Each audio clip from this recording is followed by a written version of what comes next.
সরাসরি মন্দিরে পুজো দিতে ঢুকছেন শ্রীরামপুর লোকসভা কেন্দ্রের প্রার্থী কল্যাণ বন্দ্যোপাধ্যায়। দেখতে দেখতে পাচ্ছেন পুজো দিচ্ছে, সেই চিত্র আপনারা সরাসরি দেখাচ্ছি আমি। এইচএস সাবি মিডিয়া দেখতে পাচ্ছেন, সরাসরি দেখুন আপনারা, পুজো দিচ্ছে কল্যাণ বন্দ্যোপাধ্যায়।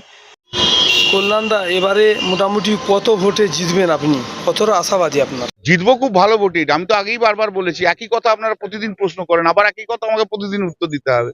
1.5 লাখ ভোটের ওপরে বেশি জিতবো, ব্যাস।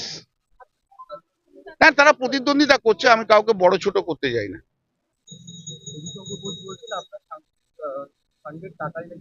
উনি জানেন না তাই জন্য বলছেন, উনি জানতে হবে তো।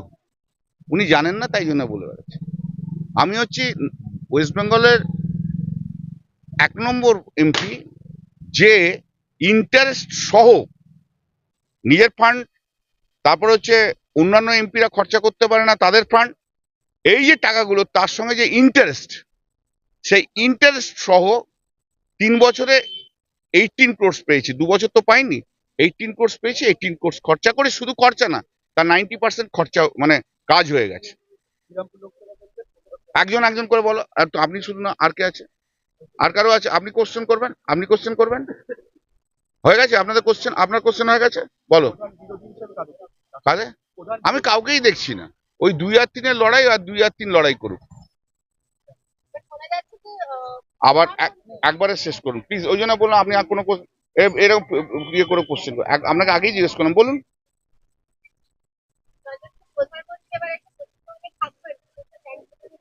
করুন না, কোনো অসুবিধা নেই। প্রধানমন্ত্রী যে কত বড় অভিনেতা সবাই জানে। প্রধানমন্ত্রী যে সারা ভারতবর্ষের মানুষকে ভুল বুঝিয়েছে সবাই জানে। প্রধানমন্ত্রী যে বাংলার মানুষের অধিকার কেড়ে নিয়েছে সবাই জানে। প্রধানমন্ত্রী যে সারা ভারতবর্ষে একটা ভীতির সঞ্চার করেছে, একজন ড্রাকোনিয়ান সরকার চালাচ্ছে, এটা সবাই জানে। অত চিন্তা করার নেই, উনি থাকুন, ওরা এখানে ঘর টর করে থাকুন না। উনি একটা কাজ করলেন না, এখনো তো সময় আছে। উনি একটা এতে কন্টেস্ট করে দিন না, এখানে থেকে কন্টেস্ট করুন। বেনারসে কেন?